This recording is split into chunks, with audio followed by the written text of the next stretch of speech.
Na latest pronouncement karon sa court nga kapag ang bangko ang nasayop nganong naka-withdraw kag kwarta nga ing ani, pwede kang di mo bayad.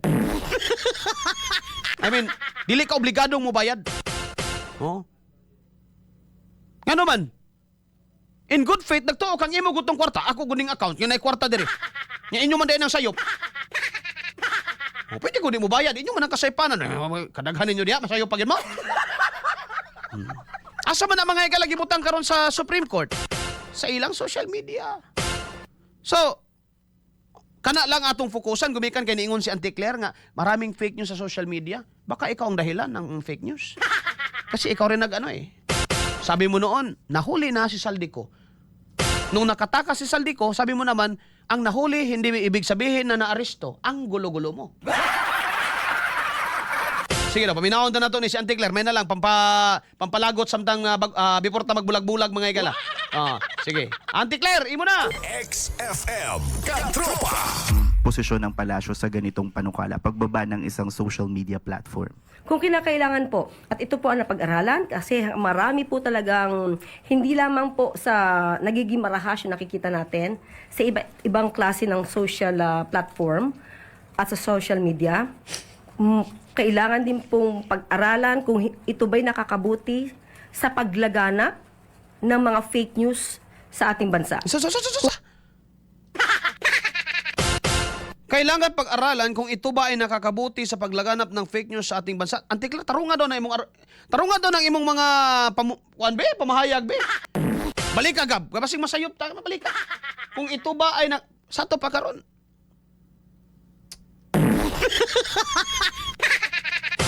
Kung kinakailangan Galibog ko nimo, sige go. po, at ito po ang napag-aralan kasi marami po talagang hindi lamang po sa nagiging marahas yung nakikita natin sa ibang klase ng social platform at sa social media. Platform sa imong kagaral. Kailangan din pong pag-aralan kung ito ba'y nakakabuti sa paglaganap ng mga fake news sa ating bansa. Kung hindi magkakaroon ng accountability ang anumang social media platform at para nababaliwala ang ating mga hiling para maproteksyonan ang ating mga kababayan laban sa karahasan, laban sa fake news. Kung mabagal ang pagtugon, magandang pag-isipan at pag-aralan kung dapat silang manatili na parte ng ating sistema. Follow-up lang po. So, open po ang Palace on this proposal. Pero paano naman po yung magsasabi na this could curtail free speech or freedom of Nindot expression? nga pangutana, sige daw. Iba naman po kasi yung fake news. Iba naman po kasi yung ikaw ay naglalahad lamang ng iyong opinion. So, Auntie Claire. Ay, nako. Musaka yun may gala akong tagay ko yung santon, be. Mainom kong santon. Basta mga madungog na nako ni si Auntie Claire. Ibangutana siya may gala, how about the argument nga this could curtail freedom of expression? Sabi niya, iba naman po yung fake news.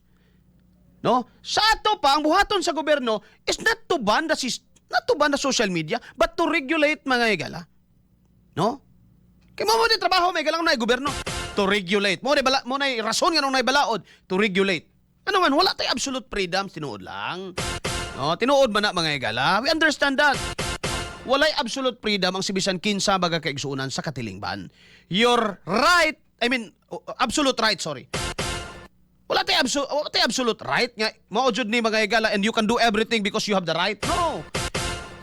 Ang imong katungod mohunong kung dis magsugod ang katungod sa laing tao. Your right ends where the other right begins. Ana man na. Di man porke mga higala nga nakay katungod mabuhi aning kalibutan na mangawat na lasag ka mga higala og kaptangan sa uban. Kay nagot yung anong ikawat man nimo na? I have the right to life. No. Yes, you have the right to life but the other person has the right to property. So, ipit ka gyapon diha. Di ba? Dili pagban. Anong open man ang palasyos pagban? Dili ang pagban mga higala. Kung inyong ikaproblemahan ang fake news, address the fake news. No? Kung inyong ikaproblemahan fake news di ay nga kamura man usahang dahilan. Then you address the fake news, not the whole social media. Kay it could be construed as curtailment of human freedom or atong katungod kung ang imong hilabtan ang whole system nga naman puro daotan ang makita nimo sa social media, hindi naman na. Sige kaingon gani akong gibuild gani na ang argumento, gipabarog na akong argumento that even the Supreme Court is using the social media as a means and medium mga higala to reach out to the, you know, when the Supreme Court mga higala is deciding a case, it is educating the bar and the public. No? It is educating when the judges mga higala is naghimo og mga decision, formulating decision mga igsoon sa usa ka kaso. And you know that judicial decisions forming part of the law mga higala sa atong nasod based on the Article 8 of the New Civil Code. Mga kaigsuonan. Diba? Nagaedukar siya ngadto sa bar, meaning the lawyers, and the public, kita nga dili mga abogado, mga naa sa publiko mga higala. So, gihimo na ko example kanina, there is a new pronouncement of the Supreme Court. Nga pagka ang atong account ay megala nasudlag kwarta, simba o may unta, no? Simba ko yun naman. Nasudlan og account nga, anay kwarta megala atong account, wala tay nahimong kasalanan, di ako nili, dunay problema sa bangko, ilahang sayop, wala tay accountability, ano man. Na-withdraw na ko na, nagamit na ko na, I was in good faith believing that it was all my money. Yan naman, in the first place, that was my account. So, ingon ang Supreme Court karon, and it becomes a law, mga higala, by the way, jurisprudence. No? Ingon ang Supreme Court, wala. No? Sayop ninyo na. Bidio man tong kaso. Sayop ninyo na. No? Kaya nga nos kadaghan ninyo diya, masayop pa mo. Oh. So, dili ang social media ang problema. Kung fake news lang ang problema, no?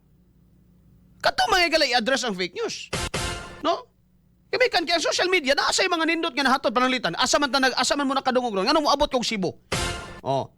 Ganong na naminaw taga Milanilla. Ganong na naminaw taga Katmon. Ganong na naminaw taga Danau. Ganong na naminaw si Sir Noel Yeses from Surigao. No? Ganong na naminaw mga higala from other places sa Pilipinas. Ganong naasa ubang nasod because of social media. No? Binuang na may higala nga utok ni Auntie Claire. Wag di klaro yun. Wag di klaro. Fake news naman ang problema. Anong uyon man kas pagban sa social media? Dili ang social media mismo. Dili ang Facebook mismo. Dili ang Meta mismo. No? Kung dili, usaon ninyo na taas na karon sa atong mabito nang naay police power. Kabalo mo asa ang police power nakasangon, mga higala? Police power ba sa atong estado? The police power of the state. Dili ng police power nga manakop ka ng police na to diya, PNP dili na mo. It is in the legislative. Dapat mga higala, maghuna-huna silang balaod. Pa na ilang gihimo. Impeachment naman po na. Ay, ano yung mga... Ha? O yung una-unta sa itong mga magbabalaod. Saan na ito ng fake news? No? Undang na tayo. Isa ko nga musupak ana mga higala. We understand nga social media, I mean Facebook literally, specifically mga higala, na ay mga daghang kabuang diha. No? Na ay mga daghang scam diha, na ay mga account diha mga higala nga di mao. Pero it remains to be that way. Ngano di ay labang kalibutan mga higala. Puro di tarong na muyo nga re. Pilipinas na lang, no? Puro day tarong tang namuyo nga rin. It is tantamount to saying, mga higala, nga irison na lang ng gobyerno kay puro man buang ning naas gobyerno.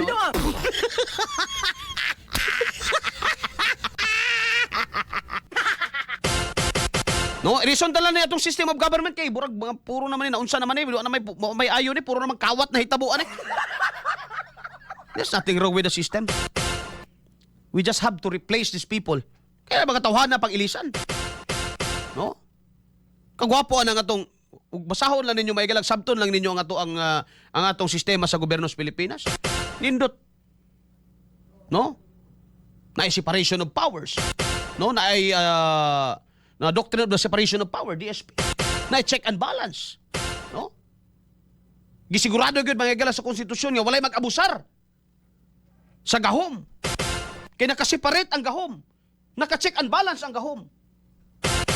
Tana. Udto na. So kung problemado mga higala ang atong gobyerno, maingon ta, we eliminate this government. Problemado man. Sabi na social media. Kung puro na dautan diha, okay. Pero kung both good and bad exist diha mga higala, klase ning utok ni mga higala ning bayhanan. Ay!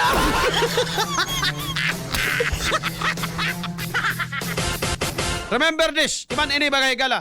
If our government, kung atong gobyerno mga higala, muhimo og lakang nga mo curtail sa atong kagawasan nga mo padayag, it's a red flag. Kabahan ka na talaga. Simba ko uroy. Wala ko'y oras. Lapas na gani ko mga higala og alas 5 minutos, tanawa John. Ikaw mong John, imong giingon nga green akong brief. Ay!